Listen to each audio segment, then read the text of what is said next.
Hello and welcome back to the Eat Like Ruby podcast. I am going to jump straight into today's topic because this episode is going to flow straight on from our last episode. So if you haven't listened to that one, make sure you do so straight after this or even go back and listen to that now. That episode was all about do's and don'ts with New Year's nutrition. And today's episode is going to be all about do's and don'ts with New Year's training. So there'll be a few little things that are intertwined in both episodes, but that last one was a real focus on obviously how to manage our diet and nutrition going into the new year, the common things I see people doing, maybe things they shouldn't be doing, and everything like that. And then today the focus is going to be a little bit more on gym, training, movement, and all that sort of thing. So I'm going to jump straight into it. On that note, I am going to talk predominantly about gym training today, as that is mostly what I work with my girls, but I always want to make it really clear to people, especially if you are somebody who's not a real gym junkie or nutrition and training aren't a huge part of your lifestyle. We don't have to train in a gym. I feel like people fall into the mindset or the belief of, if I train in the gym, that is the right thing and that is the good thing and I am being good. And if I'm not training in the gym, that's wrong. It's bad. I am bad. It's a bad week if I don't train in the gym and that sort of thing. So I always want to make it really clear to people, we don't have to do this. If we have a goal of wanting to build or shape our physique or work on a strength and performance goal, then gym training is going to be optimal for that. And like I said, that's predominantly who I work with in my business. But if we are focusing on just overall health or fat loss, we don't have to train in a gym. We don't even have to train at all when it comes to fat loss. And I want to make it super, super clear that we still should train for overall health. We should find some form of movement that we enjoy and participate in it regularly, but we do not have to train in a gym or train at all to lose weight, to lose body fat. It can definitely help, but it doesn't have to happen. So the real thing that I want people to take from that before we get into the gym specific stuff is find a form of movement that you enjoy. We do want to move, obviously, for the sake of overall health, like I said, and it can help in the fat loss equation, and I'll talk about that a little bit in a second. But if you are somebody that really just does not like the gym, it's not your scene, it's not your thing, my number one piece of advice going into the new year would be to find a form of movement that you enjoy, whether it is something, like a typical exercise thing like walking or running, or literally an activity like surfing, volleyball, horse riding, anything at all, anything where you're up and moving, that is awesome. So make that your number one focus this year. Find a form of movement that you enjoy. If you are someone who is going into the new year or listening to this at any time and has a fat loss goal, like I said, we don't have to train to achieve fat loss, but when it comes to achieving a fat loss goal, that will come down to the equation of calories in versus calories out. And like I said, that's what we've spoken about heaps in those last few episodes in regards to nutrition. How do we manage our nutrition, aka our calories coming in, and then our exercise is where we factor in the calories going out. So what I want to explain here is when it comes to calories out, a lot of people think that begins and ends with exercise, or that the main big portion of that comes from exercise. And it's actually not the case at all. So I'm going to get a little bit technical for a second here. And what we're speaking about right now will tie in so well with what we've spoken about in those recent episodes of how we can really understand that fat loss equation and or the weight gain and muscle gain equation as well, because we know that if we take it in one direction, we create a deficit and then we achieve fat loss and weight loss, or we can take it in the other direction and achieve a calorie surplus and therefore achieve weight gain and muscle gain. So if we think about that and the way we've spoken about it with nutrition, where the calories out comes into play, for most people, unless we are looking at an elite athlete with a really high training volume throughout their week, but for most people that go to gym or play a sport a few times a week, whether it be 3, 5, even 6 times a week, usually our calories out or our calories burnt make up about 15 to 20% of our total calorie expenditure. So the amount of calories our body uses for the day, for most people, that is about 15% exercise. And if we think about a rest day, it's actually 0% exercise, but yet our body is still obviously using and burning calories on those days.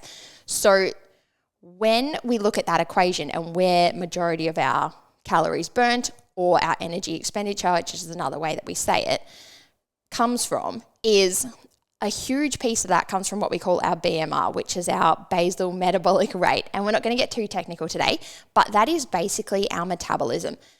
Basically, that is how many calories our body needs to simply be alive. This is literally before we factor in any movement at all. If we woke up, laid in bed all day, like did not even get up out of bed for the day, went back to sleep, our body would use a certain amount of calories to simply be alive. Just to be alive, to have our organs functioning, to have our brain working, to have our heart beating, our body needs a certain amount of energy, aka calories, to make that happen.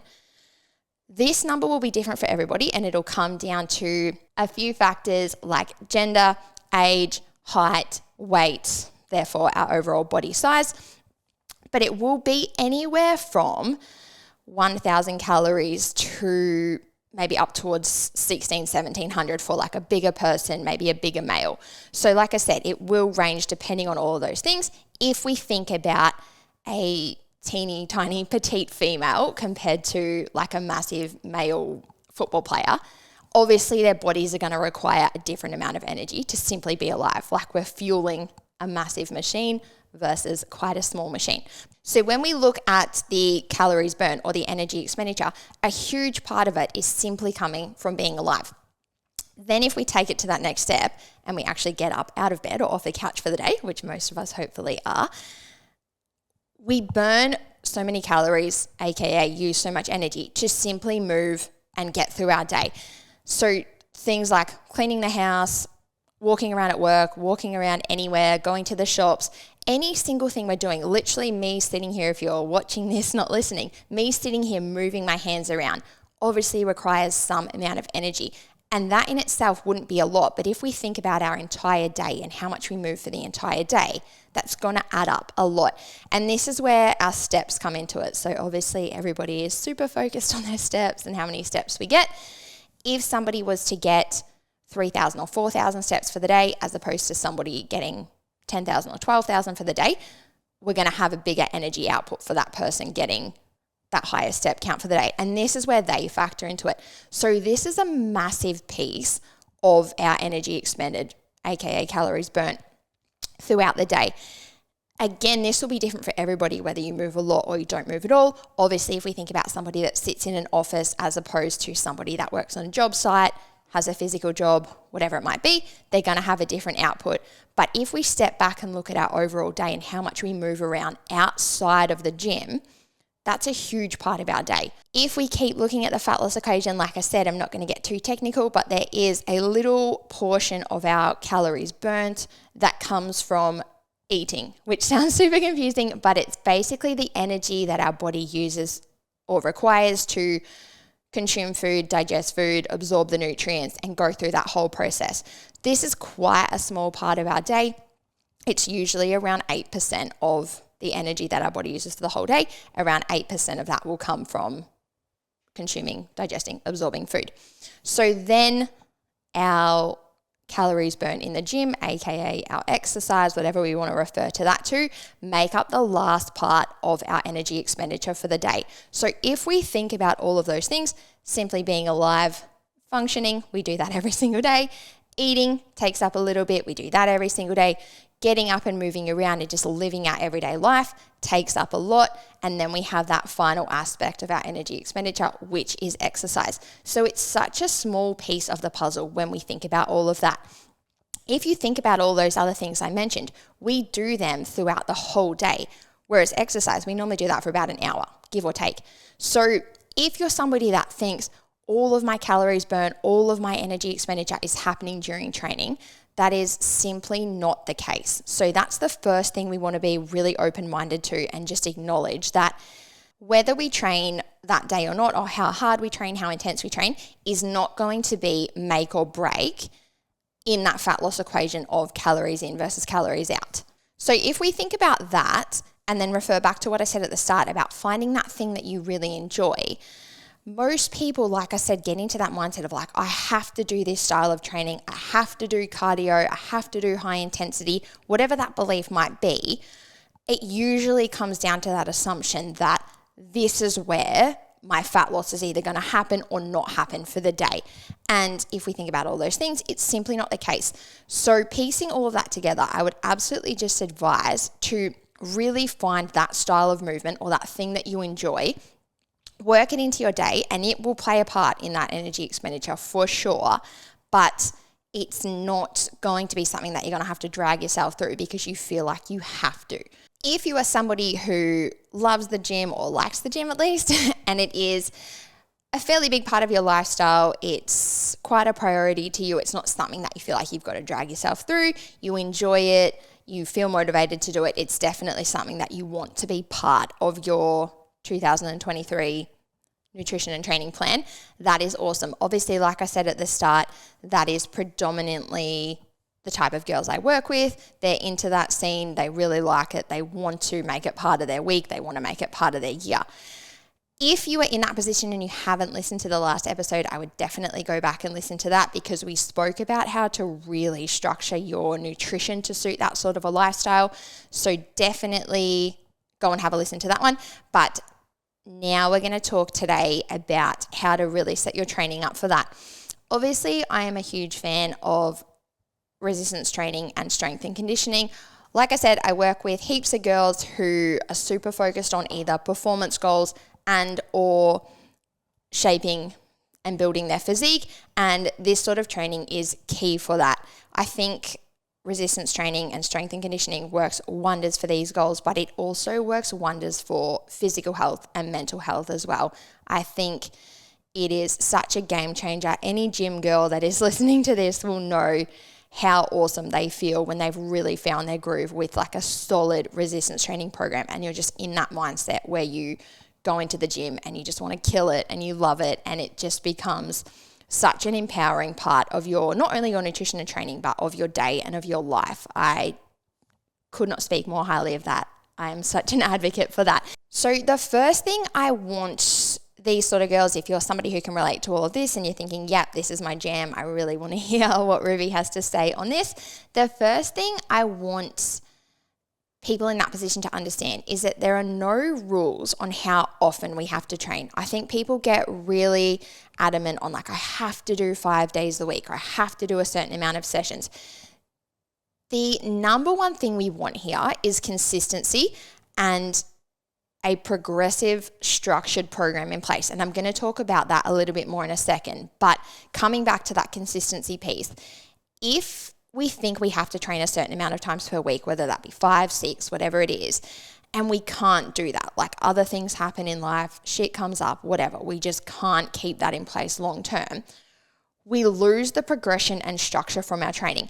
If we've written a training program that has 5 workouts a week and we do them this week and then we go back next week and we're supposed to do them again and we progress through them, if we can't keep that up, like I said, and we start dropping off and only going 4 times or 3 times, we lose the structure, we lose the programming, we lose the progression. And I'm going to speak about why that's so important in a second. But I have this convo with so many girls all the time. We would much rather be realistic and acknowledge how often you can go to gym, how often you want to go to gym, what you want to work on, and then structure a program based on those things that you can definitely stick to all the time. If we miss a random session here or there, it's not the end of the world. But if we have a 4 or 5 day program in place and you are consistently going to the gym 3 days a week and skipping sessions every single week, we lose the whole point of having a program in the first place. So the number one thing is to drop that expectation of how often you think you have to train. Really have a look at your week, your lifestyle, and like I said, how often you can and how often you want to. Work that out, and then we program from there.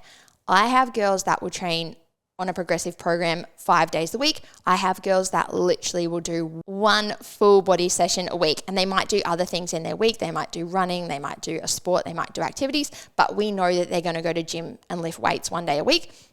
So we program for that, and every single week they go in and they progress through that program because it's been written to actually work for them and that goal. The other piece that comes into play here is we want to go for quality over quantity. And everything I'm going to speak today is all going to kind of tie in together. But if we are simply in the mindset of like, we have to train so many times, we have to smash ourselves in the gym, we've just got to go, we lose the quality of our training. Like, we can only train so hard, lift super heavy, run super fast, whatever it might be, whatever we're working on. We can only do that at a super high level for so long before we get physically fatigued and mentally fatigued. And then that even starts to roll back into that last point. People start to hit that wall and they can't keep up the amount of training sessions that they wanted to do.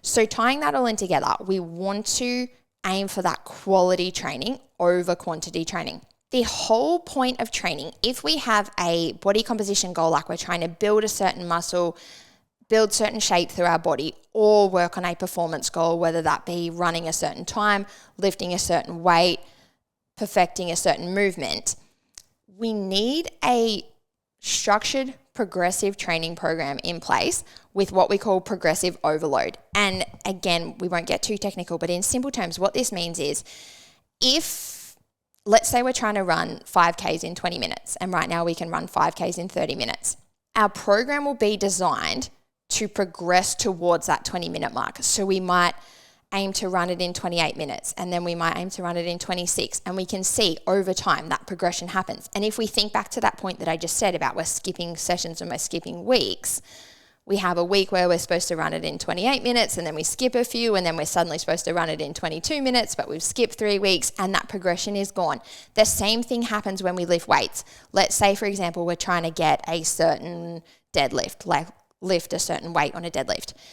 If we're doing maybe 3 sets of 6 reps, for example, at 60 kilos, the next week we want to go in and do maybe 3 sets of 8 reps at 60 kilos, or 3 sets of 6 reps at 62 kilos. And then the next week it's 3 sets of 6 reps at 65 kilos. And there's the progression.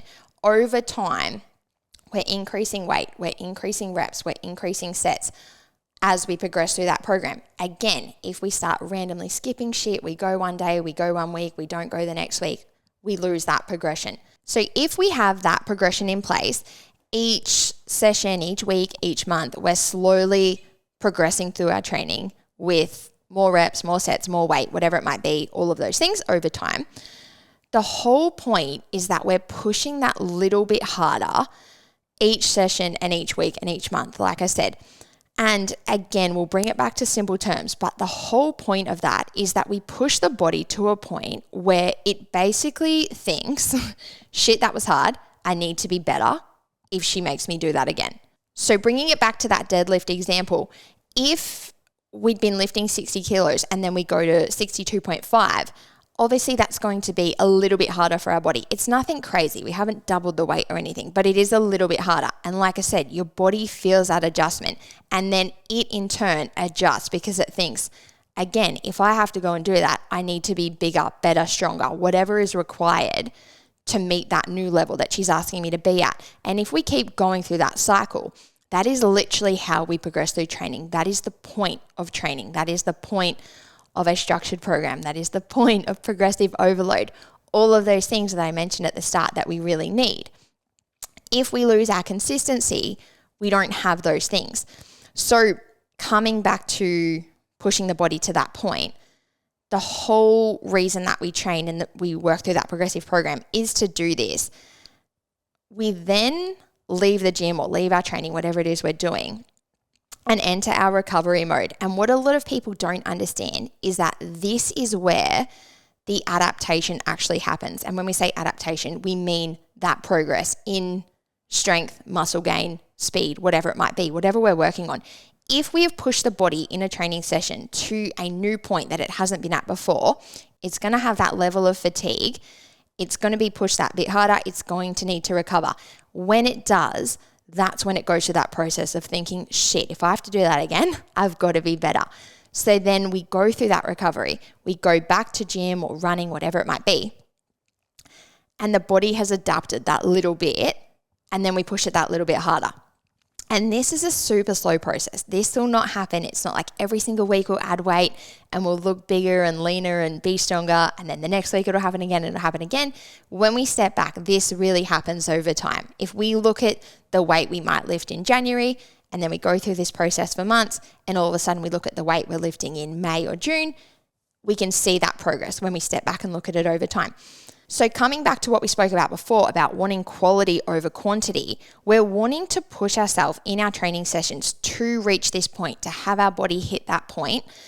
And then we're wanting to spend time in recovery to literally recover from that point and be able to go harder next time. If people are stuck in this loop or stuck in this mindset of being like, I have to constantly push harder and train more and train more and train more, we lose that recovery phase. And that is honestly where the magic happens. That is where, again, we'll get technical for a second. It sounds terrible, but it's not. When we train, we break down our muscle fibers. Literally, if we lift a weight, say we lift a weight on our bicep to a point that it's a heavier weight or it's more reps or it's more sets or it's that progression and we hit that point that we haven't done before, we tear the muscle fibers in that muscle, which sounds bad, like I said, but this is a good thing. We are then going into the recovery phase to have those muscle fibers repair and recover. And when they do, they will do so bigger, better, stronger. So gradually that we won't actually see it from week to week. But again, when we step back, we can see it over time. So if we think about that, if we've pushed super hard in the session, we've torn those muscle fibers, we enter that recovery phase, and then we think, I have to train super hard all the time. And we go back the next day and we do the same thing. They're still in that recovery phase and then we're working them again. Two things are going to happen here. A, they're not going to be able to perform like they did yesterday because they're torn, they're wrecked, they're cooked. And where we would see that real progress happen from recovery, we've halted that recovery because we've pushed them again. So we've lost that real progress that was the whole point of pushing them to that point in the first place. So I hope all of this makes sense, but this is where we really want to think about, again, like I said at the start, how many times can we realistically train?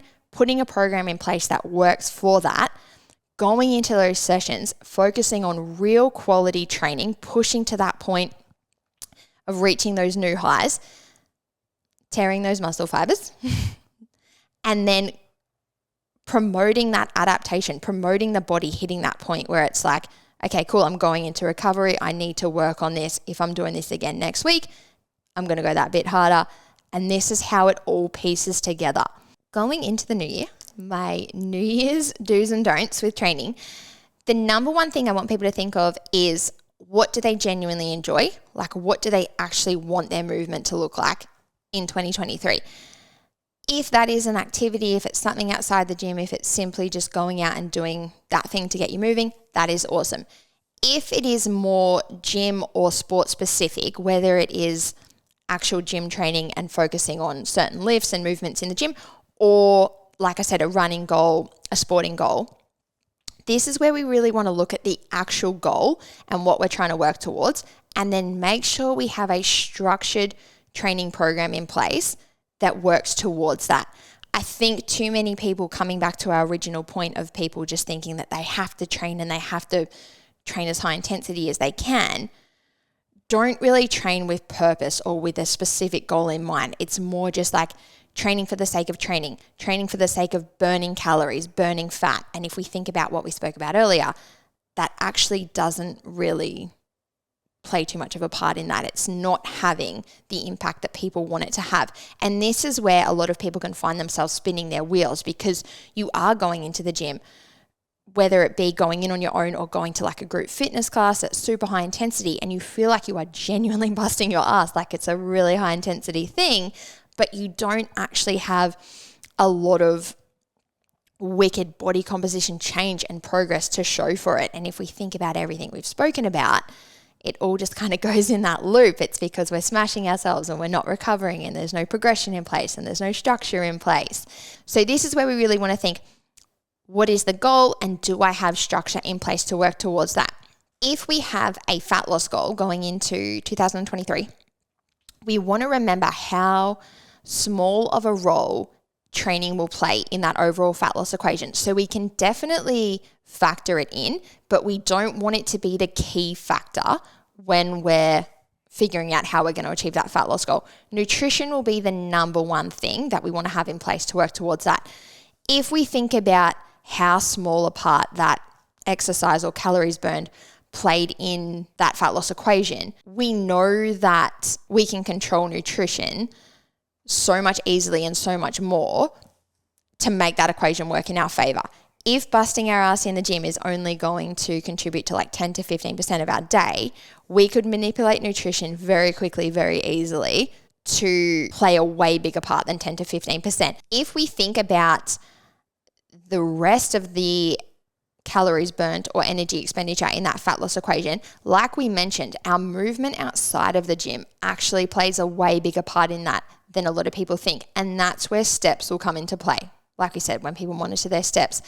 So if you are somebody who is wanting to work towards fat loss and you're going to control your nutrition to do so, one of the other things we can do to work in our favor in that equation is just factor in a few more steps. If we've only got 30, 40, even 60 minutes a few times a week to hit the gym, I would absolutely advise using that time to build strength, build your physique, work on your performance, work on your actual goals in that sense, and then use steps and nutrition to manipulate or control your calories in versus calories out to work in your favor of the fat loss goal. And if you are somebody who doesn't have a fat loss goal going into the new year, which is awesome, my number one piece of advice to you is to really just think about what it is you would love to get out of your training. What is it that you would love to work on? Like we said, whether it's a specific event like a run or a triathlon or a powerlifting competition, we spoke about all those in recent episodes, or it's just certain things in the gym, like hitting a certain lift, learning a certain movement. This is where we want to look at looking ahead a little bit and saying, okay, what is not the end goal, but what is sort of the longer term goal, whether that be in the next 3 months, 6 months, 12 months, whatever it is. And then how do we work backwards from there? If we have a goal to hit a certain weight on a deadlift, what is the goal? Where are we at right now? And then literally that is how we build a progressive program from there. If we are at point A and we want to get to point B, what has to happen every day, every week, every month to get from one to the other? And on that same note, and this is where we're going to finish up in a second, we spoke a little bit about in recent episodes about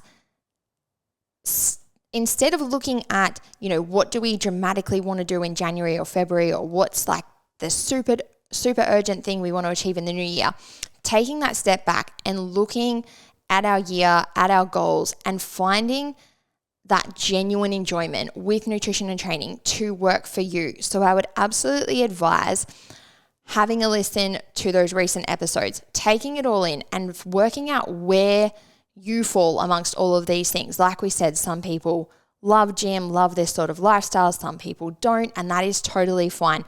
My number one piece of advice with this whole thing is to really work out what is going to work best for you and how you can set up genuinely enjoyable, realistic, sustainable nutrition and training for the whole year, as opposed to doing something like a dramatic 6-week challenge or 8-week challenge to like just get through it and just get to where you want to be as soon as you can, without actually learning, without actually getting those habits in place, without actually getting the structure in place to then keep going and progress towards your goals through the whole year and actually enjoy it. So thank you so much for listening. Definitely go back and have a listen to the last few episodes if you haven't. And next week's episode is going to be my first guest episode on the Eat Like Ruby podcast, which I am super excited for. So make sure you have subscribed so you can be notified as soon as that one comes out. And in the meantime, make sure you are following me on Instagram if you are not already. It is just eat_like_Ruby. That's where I post heaps of my nutrition and training content every single day. But otherwise, we will be back next week.